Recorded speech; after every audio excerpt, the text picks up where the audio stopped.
while driving progress on our goal of creating a more dynamic, more inclusive, and more resilient economy and society. As this administration nears the halfway mark of its term, our vision for this nation is taking form. We have maintained from day one that what this country needed to experience a turnaround was a competent, compassionate, people-focused government. The Bahamian people needed a government with its values grounded in its belief in Bahamian excellence, because when the times get tough, when hard choices need to be made, when ultimatums are put on the table, Bahamians need to know that they have leaders in office who will put the people first. Since September 2021, that has been our approach. We met an economy in shambles, a government with record levels of debt and historically low revenues, a healthcare system on ropes, a people frustrated with an administration that was not hearing their cries, and an economy crushing regime that unfairly targeted some Bahamians while allowing others to do as they please. On day one, we immediately got to work reopening the economy, getting our children back in school, getting tourists back on our beaches and in our resorts, and peeling back many of the dictatorial restrictions that weren't just stifling our economy, but they were stifling our very way of life.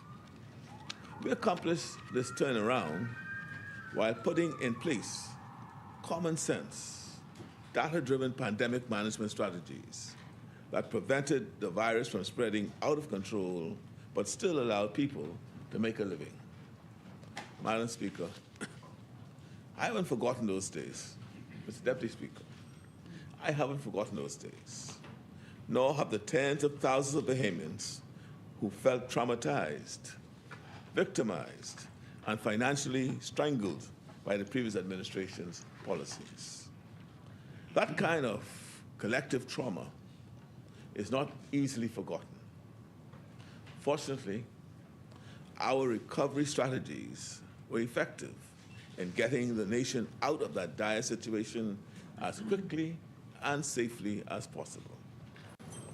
With the recovery out of the way, our priorities shifted from getting our nation back on its feet to taking the Bahamas to new heights.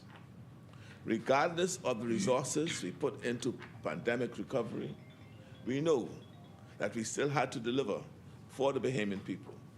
In fact, given the economic, systemic, and social vulnerabilities exposed throughout that ordeal, it was clear to us and to the Bahamian people that simply returning to the status quo was never an option. Not when our decades-old issues with crime still persisted. Not while we still have such high levels of income inequality. Not when our educational system has struggled to meet the needs of our students and our economy for so many years. A return to things as they were was not enough. Bahamians yearn for more, a brighter, safer, more prosperous future. People want to live in a country that feels like it's working for them, not against them. They want to live in a place where they are assured that if they work hard, make the right decisions, and uphold their end of the bargain, they can lead happy, healthy, and secure lives. As Bahamian citizens, I'd like to believe every member in this House would like to see this vision made real for our nation. Amid the challenges, the unforeseen setbacks, and the difficult choices, I'm determined to do all that I can in service of the Bahamian people to lay the foundation for the kind of paradigm shift that can make this vision a reality for people at every level of our society. Mr. Deputy Speaker, the national budget represents the avenue through which the country-defining decisions are made.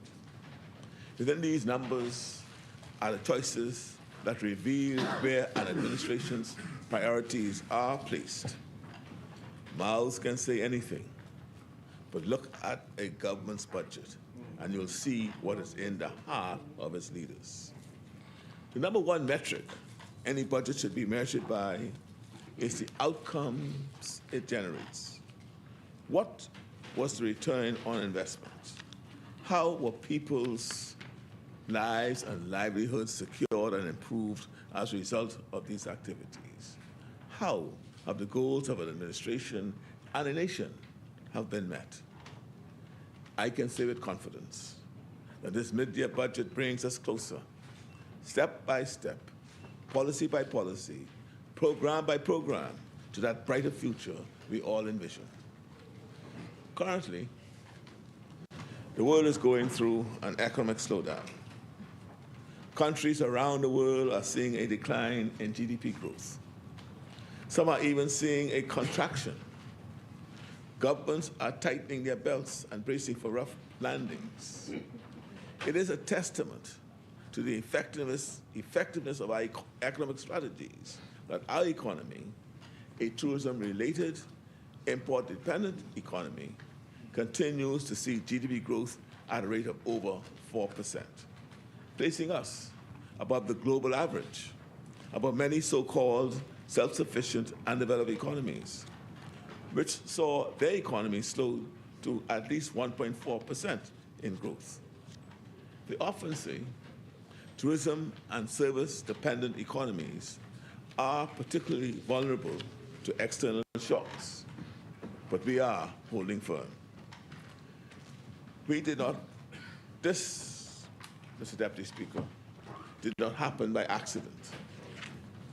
It is a product of unprecedented investments made by the government and by investors in New Providence, Grand Bahama, and our family islands that are just beginning to take root and are expected to make even more of an impact over the next few years. This is a product of effective support of local businesses and social outreach to Bahamian families. It is a result of a record 9+ million tourists visiting our shores last year, a pace we are determined to maintain even as we are hit by travel advisories and as we see economic slowdowns in many of our source tourism markets. This kind of economic resilience is not a happy accident, as some would have you believe, nor was it the inevitable of some special post-pandemic boom. It was then all of our global counterparts would be sharing, if it were some inevitable special post-pandemic boom, then all of our global counterparts will be sharing the same post-pandemic good news.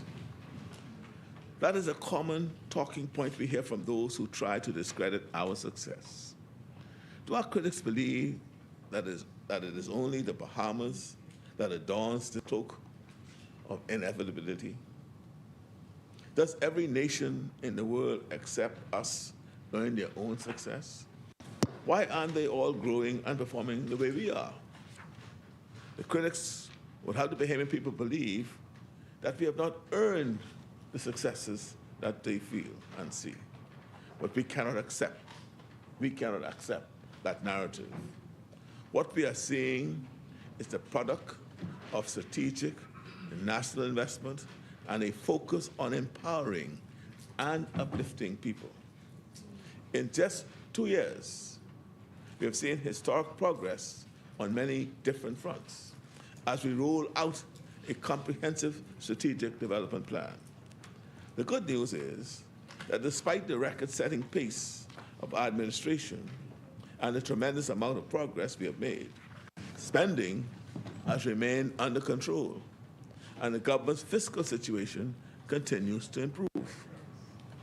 Mr. Deputy Speaker, Before providing a brief overview to inform the public of the many great initiatives that are underway as of the midway point of the current fiscal cycle, I want to focus for a moment on the progress we have made in improving the country's financial affairs. As of December 2023, revenues are up $72.9 million compared to the same period in the previous budget cycle. Examining the primary balance, reveals some interesting trends. The primary balance represents a true sense of the government's fiscal management. It is comprised of the revenues collected minus the expenditure with the exclusion of interest payments on existing debts. What makes the primary balance particularly useful as a means of measuring a government's fiscal performance is its use as an indicator of the success of current measures. Why? Most debt is historical. It is inherited. For example, we inherited a debt to GDP ratio of over 100% from the minister's administration. This means that for every dollar our entire economy generated in a given year, we owed $1 to a lender, because much of a nation's debt reflects past decisions. Yes. When we view the primary balance, we get a better sense of the impact of current efforts without taking into account the inherited burden. There's been a significant shift from a primary balance deficit of $15 million at the end of December 2018 to a primary surplus of $42.4 million.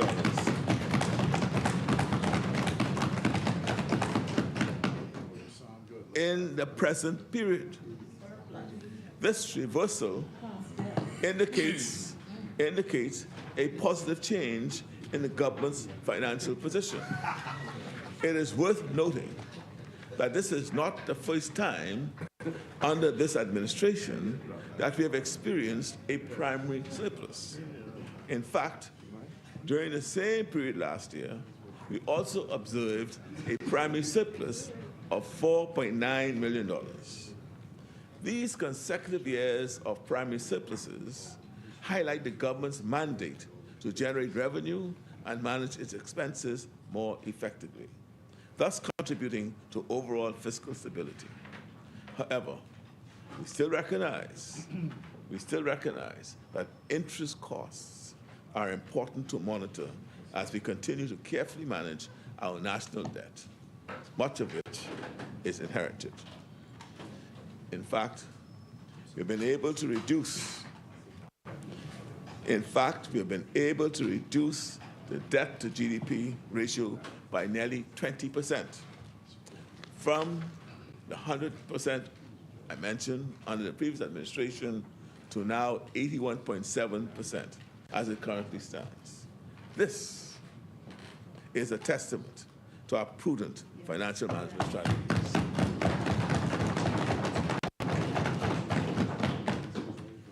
Overall, we have seen an increase of $24 million in expenditure, over $70 million versus the over $70 million increase in revenues.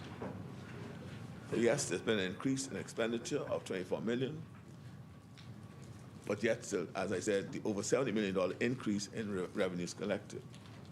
As a result, despite any missed projections, the net deficit of $258.7 million represents, in our view, a decrease from the previous budget cycle. The fact is, the deficit is going down, not up. We have a lot more progress to make, but the indicators of success are moving in the right direction. Mr. Deputy Speaker, for the remainder of this budget cycle, our fiscal targets remain unchanged. The government has not adjusted its revenue, spending, or deficit forecasts. So we have not adjusted our revenue, our spending, or deficit forecasts. We remain confident in our projections of strong financial performance in the latter half of this fiscal year. This is not just wishful thinking. Revenues tend to increase during the peak winter months. And we also expect to see increased receipts from improved collection efforts, as well as the new business license fees. In the medium term, our projections also remain the same. The revenue enhancement measures we have rolled out are expected to keep us on track to arrive at our goal of revenue making up 25% of GDP in just a few years. We will achieve this goal through the efficient collection of taxes, including the collection of maritime-related taxes and the introduction of a large tax-based unit focused on businesses making more than $5 million annually.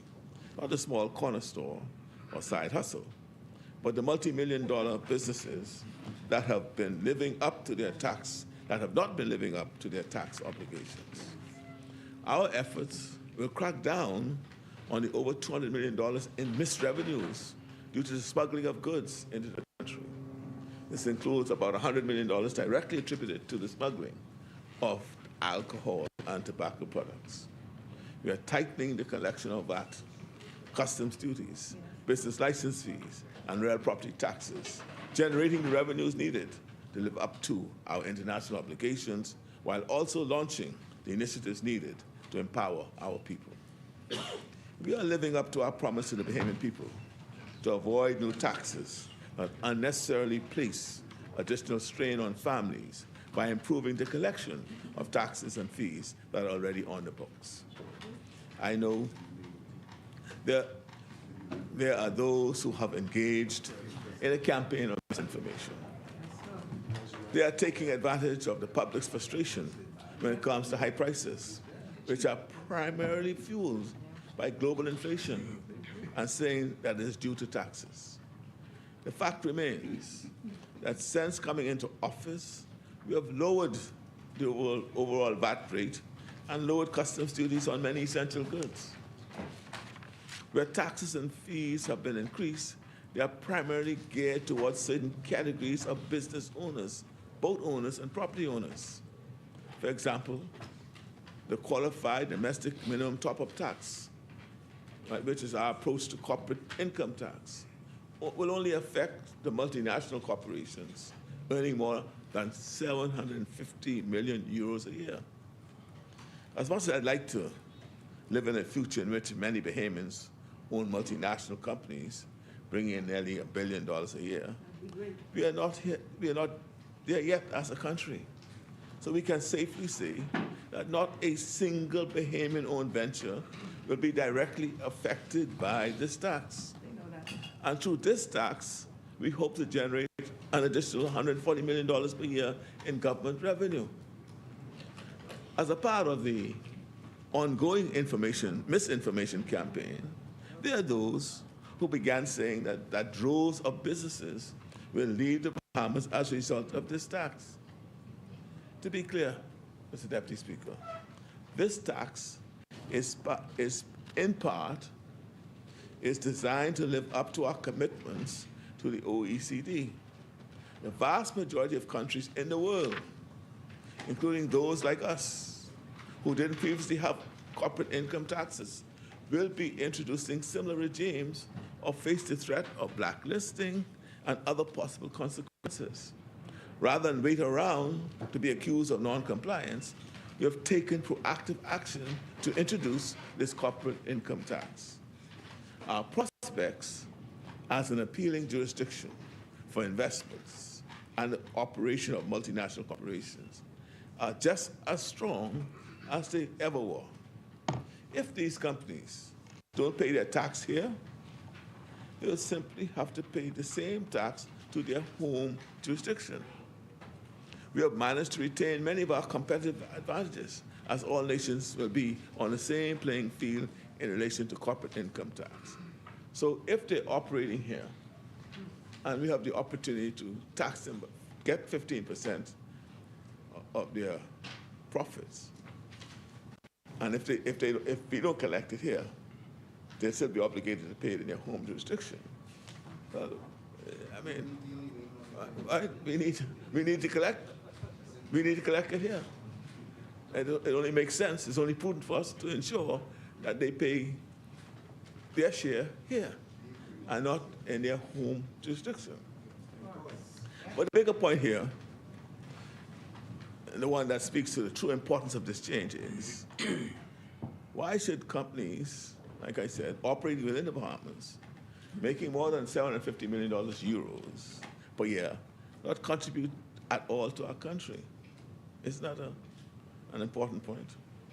Why are there people complaining about this change? How does the status quo benefit us? It is past time that we change the rules so that everyone who benefits from being in the Bahamas pays their fair share for being in the Bahamas. We see a similar approach when it comes to real property taxes.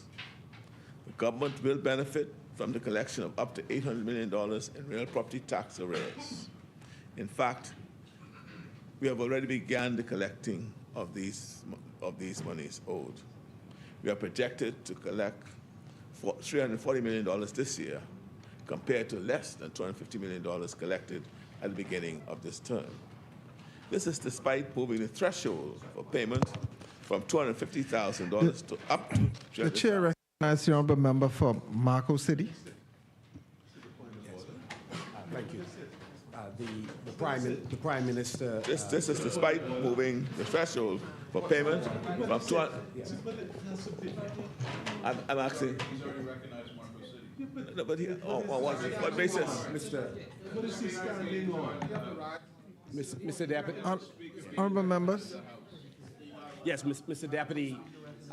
The Prime Minister. The Prime Minister has indicated.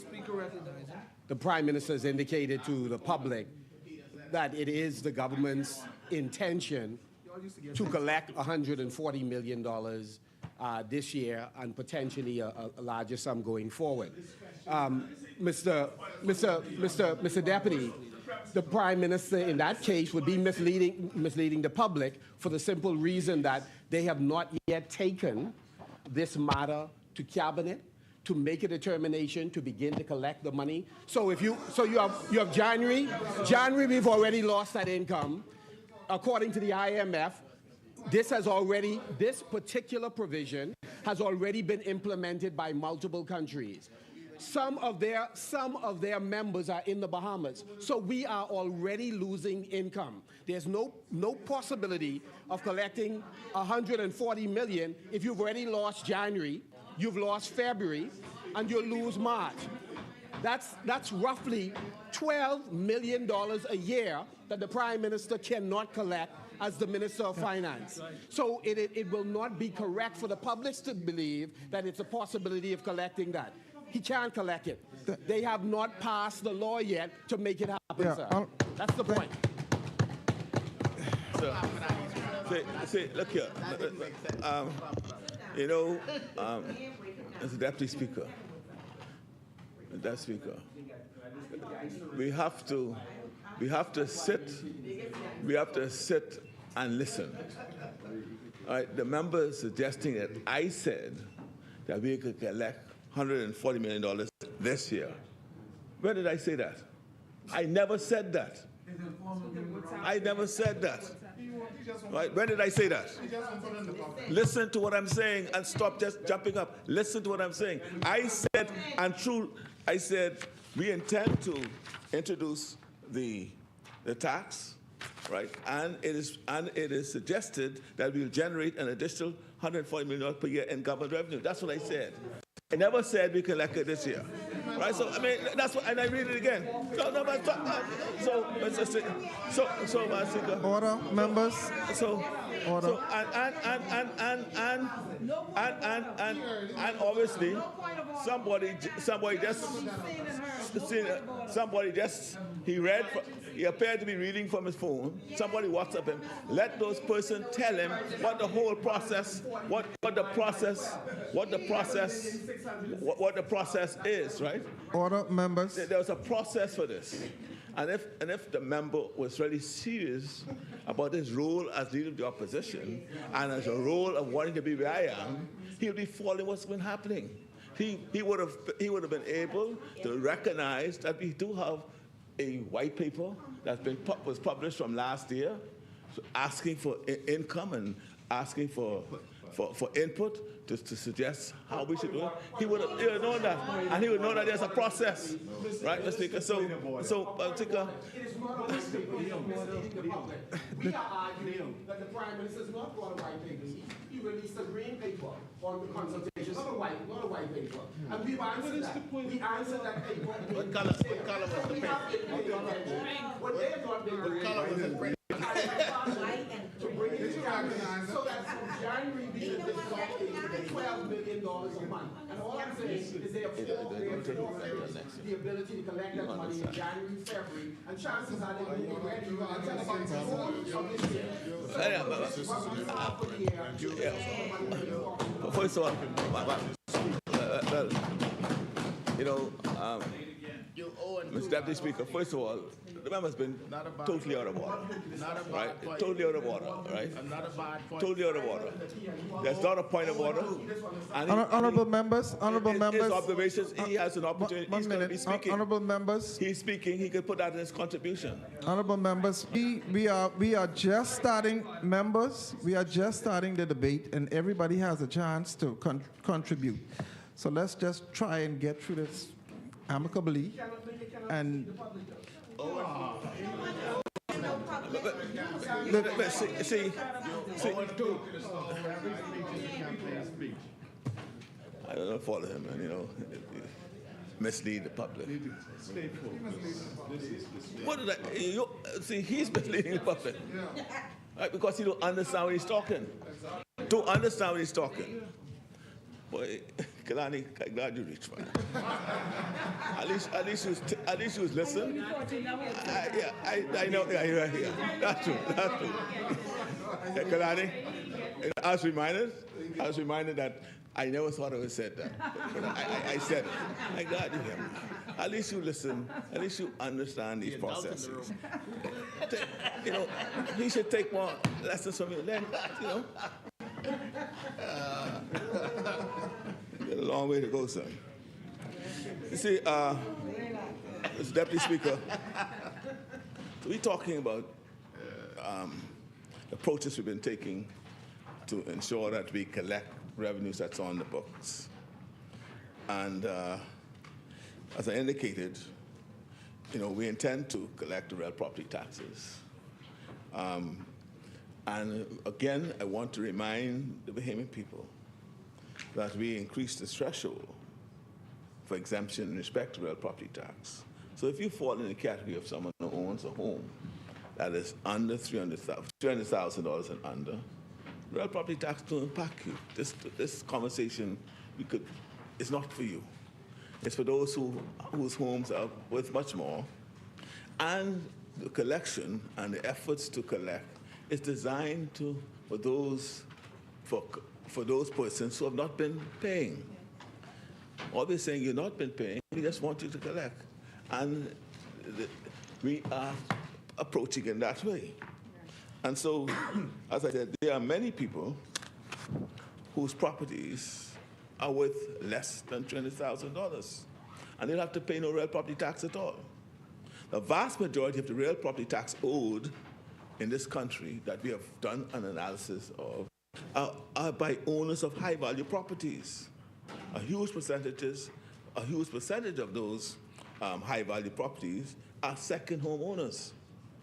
Do we not feel that people who buy these nice vacation homes in some of our most beautiful areas that our nation has to offer should be paying their fair share? I think so. Why should they get to skip out on their tax obligations Why would someone want when the average middle-class family is living up to their responsibilities? The system of non-enforcement as it existed was patently unfair. Everyone is now paying their fair share, Madam Speaker, and Deputy Speaker. No exceptions. And it doesn't matter how much money you have, how much power you have, or who you know.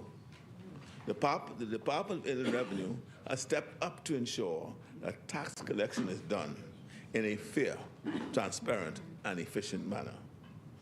Now, where our policies have had unintended effects, we are in the process of making the necessary adjustments. You'll see this with our boating fees, for example. Our intention was not to impact the owners of small boats or small fishing.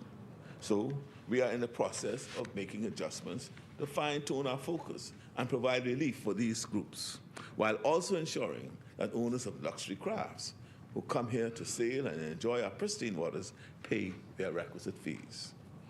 When it comes to the introduction of new taxes, to end the baseless speculation of our plans, I wish to reiterate that we will not introduce new taxes that will directly impact Bahamian families. While there is a need to consider reforms to our regressive tax regime, which currently sees lower-income people spending more of their income on taxes than high-income people, we are not considering the introduction of personal income taxes or any other income-related taxes at this time. Instead, our approach is focused on ensuring that those who can afford to pay their taxes live up to their obligations to the government. This is what Bahamians have wanted for years. People have often said that before the government introduced any major new taxes, they would like to see better enforcement and collection of the existing taxes, so that we are maximizing the opportunity for revenue generation under the current system. This is exactly what we are successfully doing now. Decision and priorities, Mr. Deputy Speaker. That is what budgets are all about. We have made an important decision to draw a line in the sand when it comes to the collection of taxes from those who have avoided their responsibilities for years, despite being among the wealthiest people and businesses in our nation. I know there are some who are angered by our approach. Some are angered by our approach.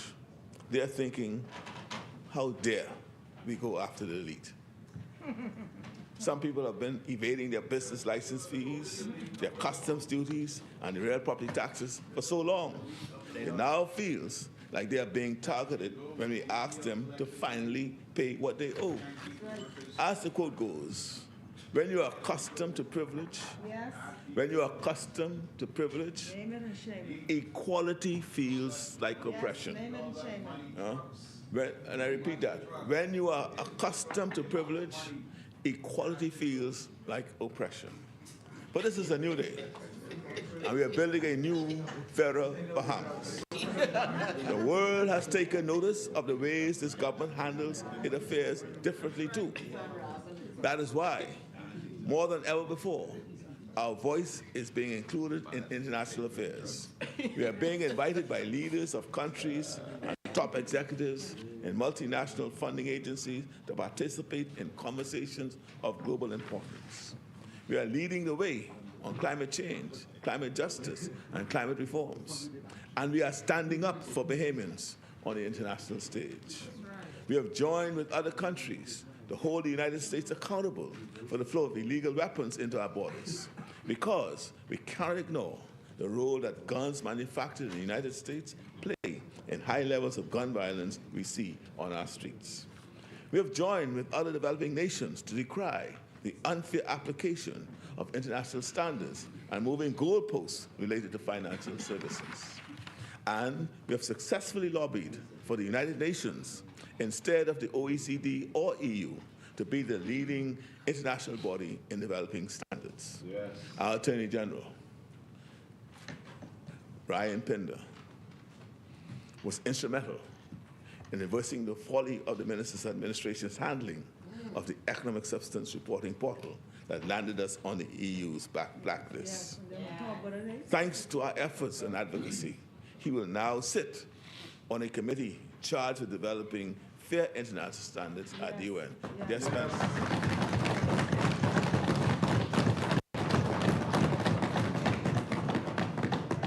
My Attorney General just spent a couple of days in New York at the UN table, working with the working group, setting it up.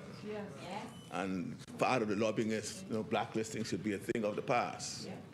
Again, that's all because of our world, global advocacy fighting for the Bahamians and our country. Thanks again to our close work with the International Labour Organization. We are the first country in the entire region to launch a second-generation decent work country program. You said first, right? Yeah. First. Which has enabled us, decent work program, which has enabled us to launch our national apprenticeship program this year.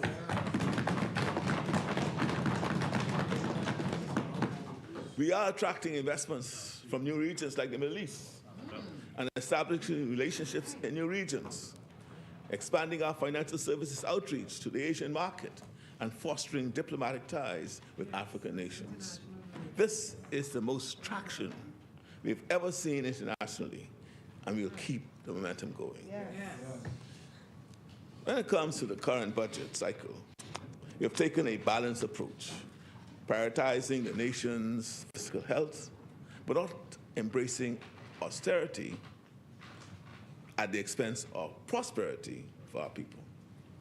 Our focus has been in the areas of our economy and our society where we can see the highest returns on investment. Our budget represents a conscious choice made by this government to invest in the future of this nation. Let's take a look at all that we have been able to accomplish since July 2023, beginning of the current budget cycle. Priority number one has been national security. As we speak, our Royal Bahamas Defense Force officers are patrolling our waters to secure our borders. We must equip them with all the equipment and tools they need to succeed, because our future depends on it. Our police officers are hard at work using saturation patrols and increasing their presence on our main roads and in our communities to take back our streets from those who seek to sow seeds of fear and violence. However, there is no quick fix when it comes to permanently lowering crime levels.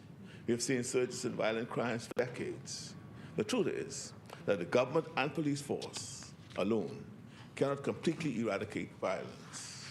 We are dealing with an epidemic that requires all hands on deck, from our parents to our schools, to our community, organizations, and churches, as well as our courts, our rehabilitative and transitional services, and each and every citizen. We are all needed in the fight against crime. That is why, in recognition of the need to immediately curtail the current wave while taking more long-term efforts to combat crime, this administration launched Crackdown 2024 to build safer communities through a focus on the 5 pillars of prevention, policing, prosecution, punishment, and rehabilitation. Through this whole-of-society approach, we believe that we can and will make a difference. We are using every tool at our disposal to fight crime. That is why you have seen an increased police presence all over New Providence. It's why we amended the Bail Act so that those who break the conditions of their bail receive their just rewards. It's why we are seeing more CCTV camera systems springing up around New Providence, more body cameras, vehicles, and other supplies for our officers, and an investment in more courts for swifter justice. Having a safe and secure country will remain at the top of our agenda. An equally important issue that we intend to tackle head-on is the cost of living. With the global shipping issues brought on by the pandemic, the volatility in fuel costs, the disruption to the global supply chain as a result of the Russia-Ukraine war, and now the unrest in the Middle East, the world saw a perfect storm for inflation. Prices for many everyday goods rose significantly during that period. In the previous budget cycle, we hired more price control officers and lowered customs duties on nutritious foods. But we know we have to take more significant action to make an impact on the cost of living. Mr. Deputy Speaker, energy reform is at the heart of our efforts to reduce the cost of living and build more economic opportunities. Prices are too high. Interruptions to service are too frequent. And our aging energy grid cannot handle current needs, let alone growing needs. To create a successful 21st century economy, we need a 21st century energy grid. Transforming, modernizing, and upgrading our old, deteriorating energy infrastructure is a matter of real and serious urgency. At the same time, and as you will hear in more detail from the Minister of Energy, BPL's financial condition is dire, saddled with legacy debts and unfunded obligations. To add to the complexity and challenge, we are moving to upgrade our grid to be more efficient and to accommodate renewable energy at the same time that many countries in the world are attempting to do the same thing. And waiting times for critical materials are growing. The lead time for critical materials is very long and continuing to be elongated. Madam Speaker, we're not daunted by the complexity of these challenges. We've been moving forward on 4 fronts: solar energy for our family islands, solar energy for New Providence, LNG as a partner fuel, and the transformation of our infrastructure. These are all critical and all interrelated, all necessary to lower prices, increase reliability, and add cleaner fuel and clean energy. Upskill and train BPL workers and strengthen the financial position of BPL so that we can carry out these transformative changes and meet our commitments to our Bahamian workers. In the coming weeks, we'll be concluding complex negotiations and the RFP process, and we look forward to making some exciting announcements in the not-too-distant future. We are also making unprecedented investments in agriculture through grants and loans for farmers so that in a few years, we can lower our food import bill and see cheaper prices for locally grown produce in our grocery stores. I want to emphasize the fact that for energy and agriculture and many other areas of development, our family islands are leading the way. That is by design. Family island development has been a priority from day one. We have brought in billions of dollars in new investments spread throughout our archipelago. Major investments in islands like San Salvador, Exuma, Long Island, Abaco, Cat Island are going to create important opportunities. Grand Bahama alone has attracted over $1.5 billion in investments. These private sector investments are accompanied by a number of government investments in infrastructure and roadworks throughout the family islands, as well as several major public-private partnerships, most notably the Renaissance Airport Initiative that will expand and modernize the 14 airports throughout the family islands.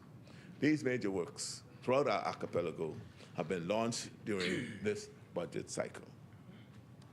Mr. Deputy Speaker, as the economy grows, it is critical that we ensure it is growing for everyone.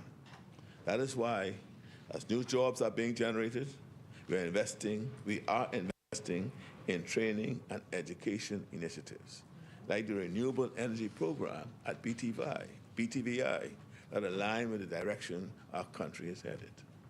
See how strategic development works, Mr. Deputy Speaker? The country is headed in the direction of renewable energy.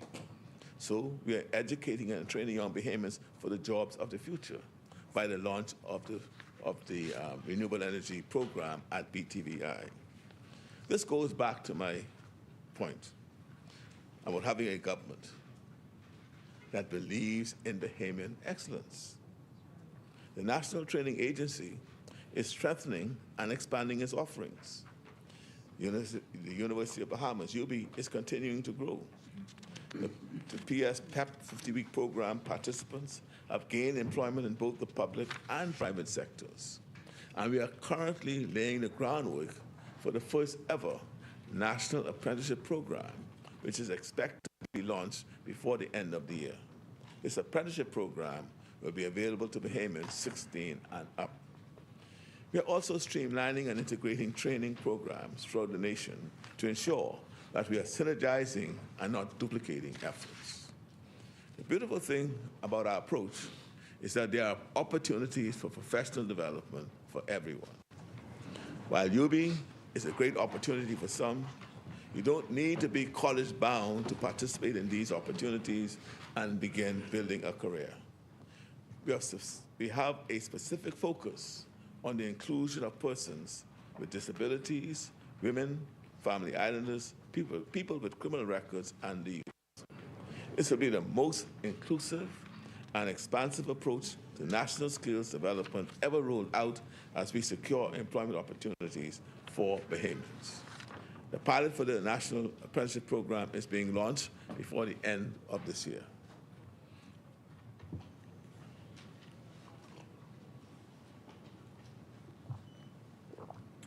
Of course, we're not stopping at creating jobs. We are also empowering Bahamians to own a piece of their country. In this budget cycle, we are facilitating hundreds of families moving into new, affordable homes, and we are supporting many small and medium-sized enterprises through loans and grants, providing them the capital they need to succeed. This includes businesses in tourism. Bahamians must own a bigger piece of the hospitality pie. The new incubator being launched by the Tourism Development Corporation provides rent-free spaces for small and micro-tourism-focused businesses that will showcase our creativity and culture.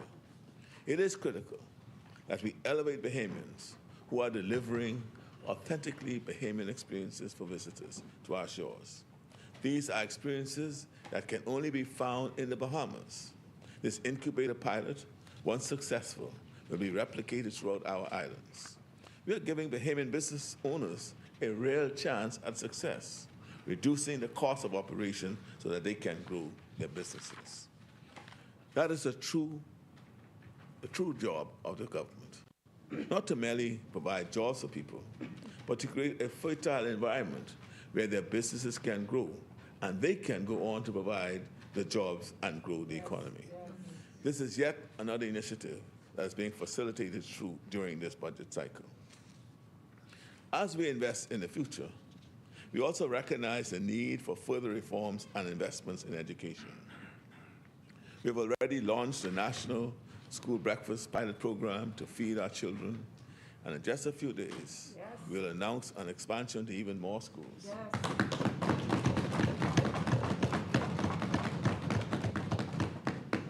During this budget cycle, we are also committing to a number of new educational initiatives, including the direct engagement of students based on their system-wide testing results to mitigate the effects of learning loss during the pandemic. And you'll hear more about this from the Minister of Education. As we continue to deal with these impacts, we are launching a new parental engagement unit to promote parental involvement. We are modernizing the curriculum, training more teachers, and investing in more equipment and supplies to support our teachers. As we also remain committed to the agreed-upon schedule of payments to improve teacher salaries and benefits over regular intervals for the next few years. As I said, we also remain committed to the agreed-upon schedule of payments to improve teacher salaries and benefits over regular intervals for the next few years. Within the numbers and figures before us, are key investments in our children, the future of our nation. In regards to salaries and benefits increases, our teachers weren't the only ones who benefit from our efforts. Between our successful negotiation of new trade union agreements, after over 4 years of failed negotiations, and the current public service-wide promotion exercise, which is the first such promotion in over 9 years, we have essentially placed an additional $18 million in public servants' pockets.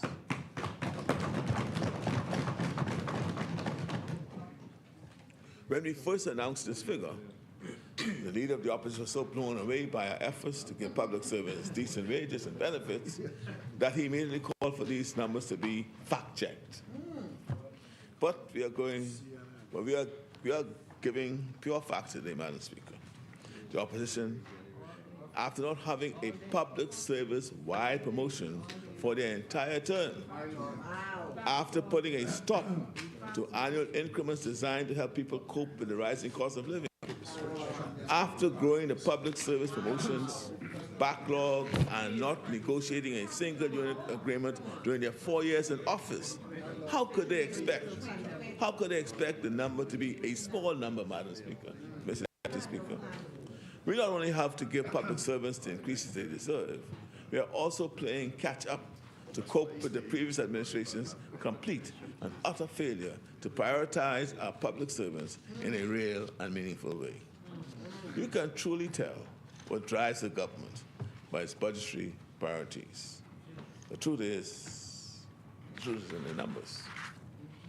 And when it comes to our public servants, the ones who do the work of government and determine the success of our administrations, the numbers are clear as day. When we look at who is truly looking out for our government workers, it's clear who looks out for government workers. Let them fact-check that, Madam Speaker. But I must warn the member opposite, facts are stubborn things. They're not easily shaped to conform to fantasy narratives and idle speculation. Unlike the previous administration's feeding program and during relief efforts, we don't shy away from transparency and accountability. And we welcome the public scrutiny. But I've noticed a trend.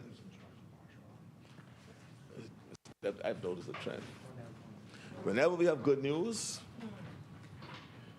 whenever we have amazing developments, it is often met with skepticism by the side opposite, even when the proof is right before the eyes.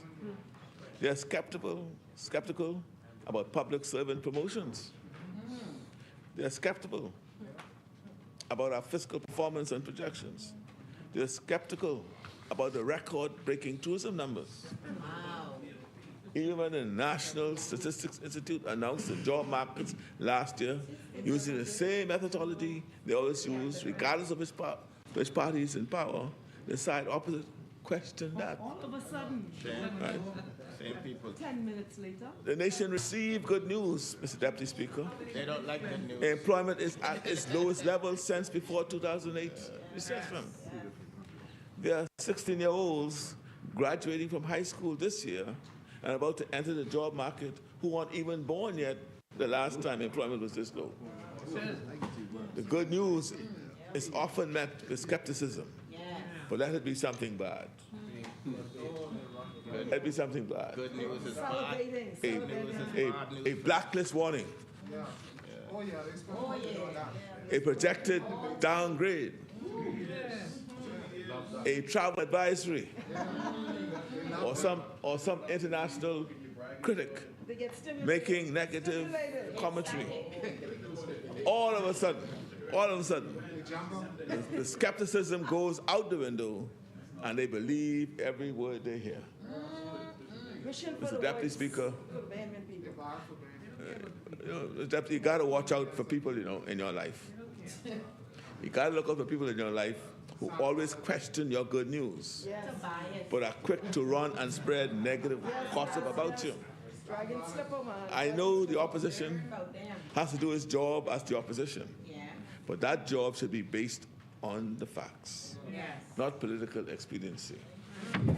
Not Cheap political mileage, man. because Cheap political mileage. we are all Bahamians. Good news for the people and bad news for You them. know, when the government wins, when the government wins, the country wins. Yes. Yes. When the government wins, everybody wins. Yes.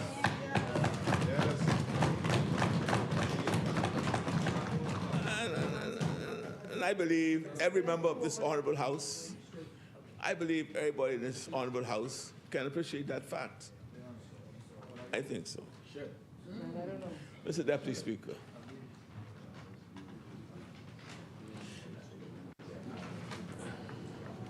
As we perform this review of this first 6 months of our fiscal year, choices made in our budget reflect our belief, as I've said, in Bahamian excellence, as well as the right to dignity and respect to every person. We are making the necessary investments in our economy, in protecting and strengthening our communities, in caring for one another, and in securing our future. There's still so much left to be done. And I repeat that. There's still so much left to be done. But we are advancing in the right direction, and we are fully committed to seeing our work through to the end.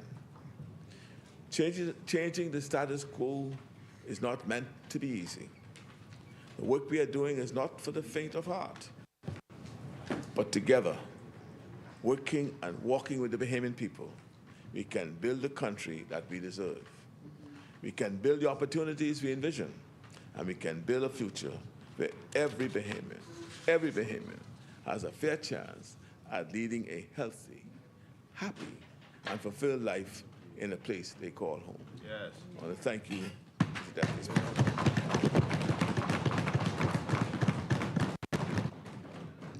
Thank you, Honorable Member. Is there a seconder? The chair recognizes the Honorable Member for Elizabeth. Thank you, Deputy Speaker.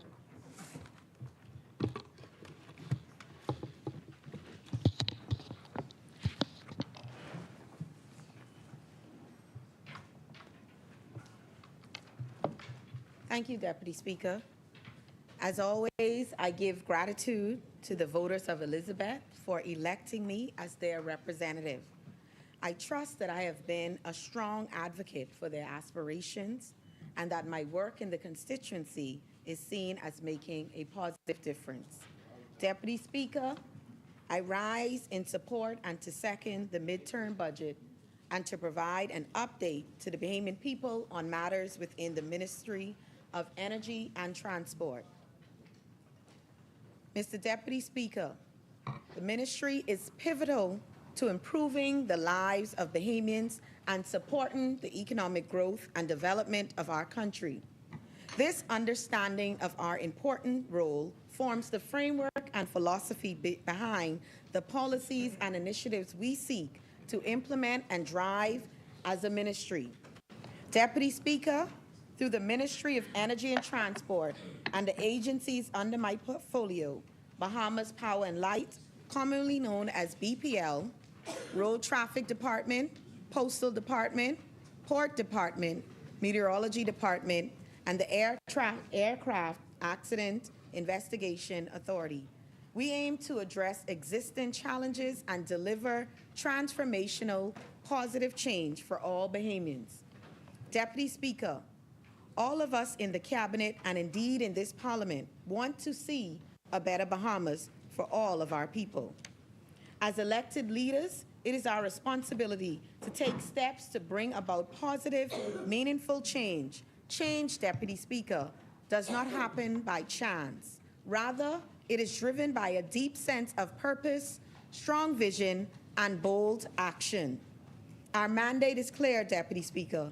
We must transform our nation for the better. In September 2021, the Progressive Liberal Party, under the leadership of the Honorable Philip Brave Davis, was overwhelmingly elected to national office by the Bahamian people. Our purpose, Deputy Speaker, is and remains to create a new day.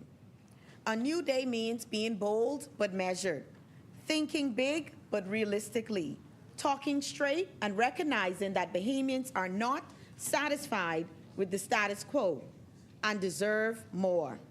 Bahamians understand that if we are to build security and opportunity for our people, we need transformative change, and our building blocks must be practical, sustainable, and prudent solutions. Deputy Speaker, this brings me to our nation's energy sector, which I will address by describing the financial position of BPL, the urgent need to modernize and update BPL's infrastructure, and our roadmap to lowering prices for consumers, increasing reliability, and using cleaner sources of energy. Deputy Speaker, BPL has over $500 million in debt.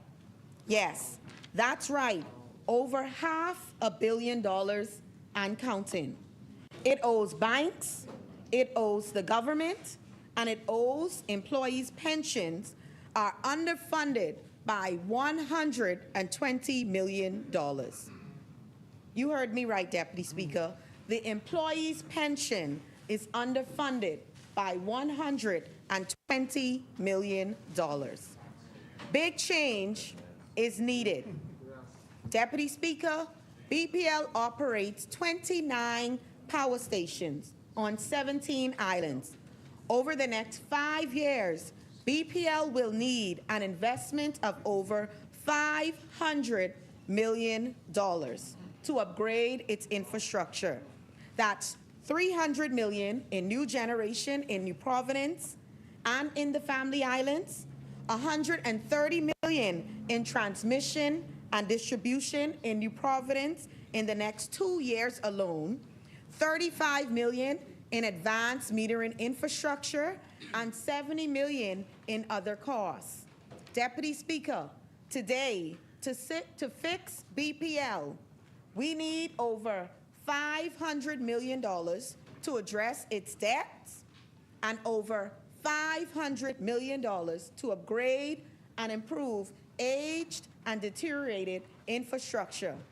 Deputy Speaker, that's over $1 billion. Deputy Speaker, we must fix BPL. We must rescue this sector.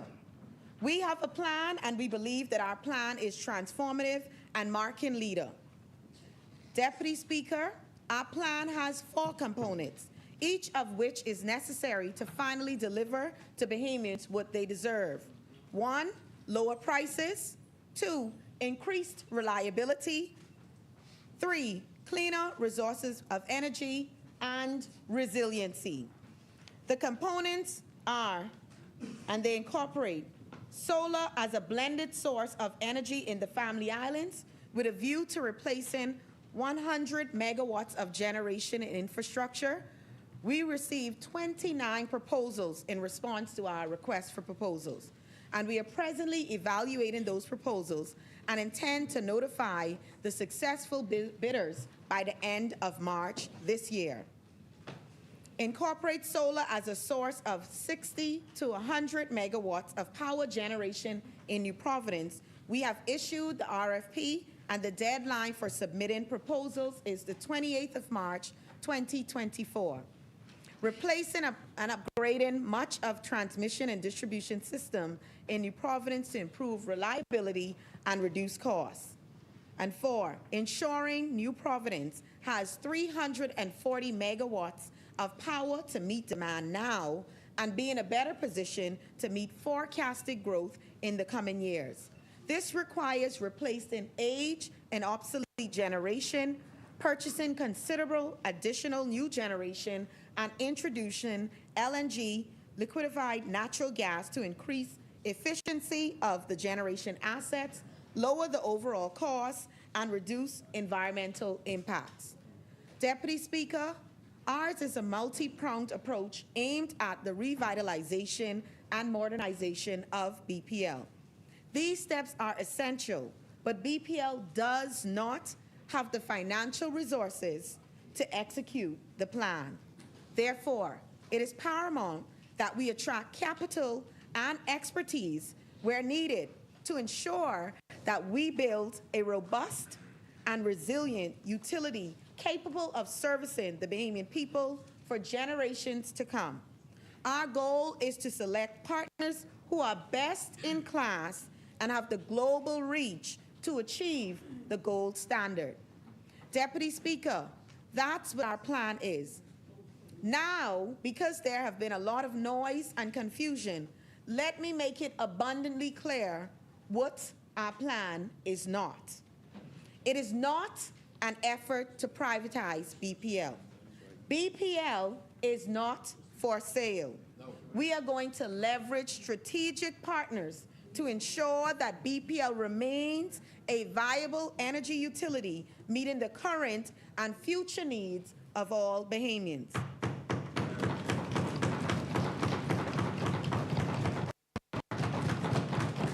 Deputy Speaker, it is not an attempt to lay off Bahamian workers or deny their rights under their union agreements. There will be no BPL layoffs. Instead, Deputy Speaker, we are creating new and exciting roles and training opportunities for BPL staff so that they can help transform BPL's reputation into a premier service provider. 3, it is not an attempt at union busting. BPL will continue to honor the terms and conditions set out in the current industrial agreements with the BUMU and the BEWU. This administration does not support union busting, and we respect the rights of workers who represent the heart and soul of BPL's operation. Deputy Speaker, we are committed to presenting BPL's employees and, by extension, the Bahamian people with facts. And we believe that as stakeholders focus on facts, they will agree this approach is a path to our country's bright future. Deputy Speaker, we have worked hard to tackle the considerable challenges, and we, the Davis administration, have a plan. The Davis administration has an aggressive energy roadmap to improve our existing energy system and achieve a 30% renewable energy target by 2030. Our 2030 energy goal is to create an affordable energy system that powers all modern life reliably, safely, and sustainably. We are embarking upon a transformational energy journey with tremendous benefits to all Bahamians, and we encourage all right-thinking Bahamians to join us on this exciting new path. As we roll out our plan in the coming weeks and months, Deputy Speaker, we are aiming to see a reduction in electricity bills being felt gradually by our customers by July 2024. And greater improvements in reliability and resiliency of our energy sector by the end of the year 2024. Deputy Speaker, I now move to the transport side of my ministry. We are seeking to address existing challenges and chart a new course that will benefit the Bahamian people. In 2016, the Road Traffic Department was relocated to the Thomas A. Robinson National Stadium. The move was originally intended to be a temporary measure. However, the department has used the stadium as its headquarters for more than 6 years. Deputy Speaker, the concerns of the workers of the Road Traffic Department at the stadium have been well documented. Given the health concerns expressed by workers and the start of maintenance and renovations work to the stadium, the decision was made to temporarily relocate the head office to the Road Traffic Department to the Edwin Smiley Bastian building on University Drive. In short order, the head office will move to the Summer Winds Plaza on Tonic Williams Darling Highway. Deputy Speaker, the permanent relocation to the Summer Winds comes with ample parking for clients and sufficient space for staff to work in a comfortable environment. It is also worth mentioning, Deputy Speaker, that all head office staff will be in one location. Currently, some critical functions of the road traffic headquarters are split at different locations. Over 3 years, this arrangement has not enhanced operational efficiency, ease of doing business, and productive management. Deputy Speaker, our goals for the Road Traffic Department in 2024 are to promote greater awareness of road safety, improve customer experience, and safeguard revenue generation. Deputy Speaker, as we are in active consultation with the Law Reform Commission, it is our expectation that fee increases. Honorable members, order. Thank you, Deputy Speaker. Deputy Speaker, as we are in active consultation with Law Reform Commission, it is our expectation that fee increases for taxi and bus drivers will be concluded in the coming weeks and months. As Minister, I share the frustration of taxi and bus drivers. However, we are diligently working on these matters, and I wish to also assure members of the public that we are cognizant of the need to balance the interests of all stakeholders. In short, we will keep public transportation affordable for all Bahamians, especially our students and senior citizens. Deputy Speaker, the Port Department is an important agency under my ministry. As a regulator, the port must listen and engage stakeholders. We must be flexible in our approach, taking steps to ensure our policies do not harm small businesses in the blue economy. Several Bahamian boaters, including fishermen, have raised concern about boat registration fees. Their concerns have not fallen on deaf ears. As previously communicated, Deputy Speaker, we will implement a reduction in boat registration fees. Deputy Speaker, we are also aware that several boat operators have expressed concerns about the Marine Survey. The Marine Survey is to ensure the safe operation of our boats. The specific concerns from operators pertain to the requirement to have the survey completed annually and the additional costs. The Port Authority is currently reviewing the legislative framework. However, the government of the Bahamas will not compromise on boat safety in this maritime sector. As an archipelago nation, the Postal Department is critical to connecting our islands. The services provided by the Post Office is essential. In many of our small family islands, the Postal Savings Bank functions as a traditional bank. Deputy Speaker, we are currently fine-tuning our modernization plan for postal services. Additionally, we intend to re-engage the Ministry of Finance on our plan to transform the Savings Bank. Deputy Speaker, the Meteorology Department continues to fulfill its mandate. In the last few months, the department completed the installation of a weather station in North Eleuthera. The department also completed the installation of a coral reef early warning system off Andros. The system will improve climate risk planning and management by monitoring environmental conditions in the water surrounding the reef and the atmospheric conditions just above water.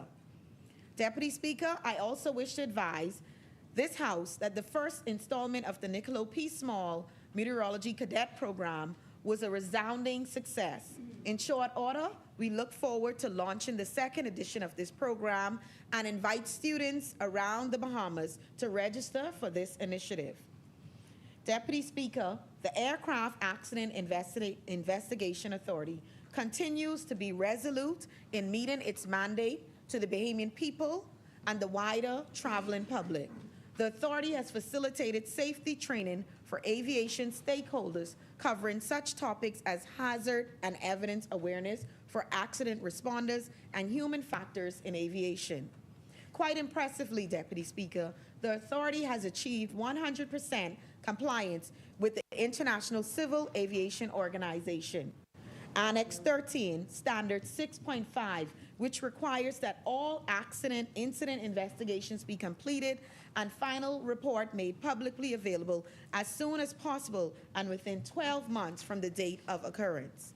Deputy Speaker, my ministry is performing because of the hard work of my present permanent secretary, former acting permanent secretary, department heads, and all workers. All that we have achieved is due to teamwork. And I sincerely want to use this opportunity to thank everyone in the Ministry of Energy and Transport for their continued hard work and their support. Deputy Speaker, on that note, I second this midterm budget. I support it, and I thank you. Thank you, Honorable Member. It has been moved and seconded that the following resolution be agreed. Be that resolved that the House adopts the 2023-2024 year budget report. As many, the chair recognizes the Honorable Member for Marco City. Thank you very much, Mr. Deputy. Thank Almighty God for this opportunity to once again rise on behalf of the people of Marco City and to reflect their dreams and aspirations as I weigh in on the issues that affect all of our lives. Mr. Deputy, today, while we are in this place discussing the mid-year budget performance report, there are far too many Bahamians, some in my constituency, as I'm sure in many of our constituencies, are still struggling to deal with the high food costs, the new fees this administration has saddled so many of them with, and in particular, small, medium-sized businesses. And many Bahamians live with the fear of crime in general, violent crimes in particular. Much of the boasting, desk bombing, patting on back by this administration, they must know by now that it doesn't pass the field test by Bahamians or the see test, what they see with their own eyes. And the way this government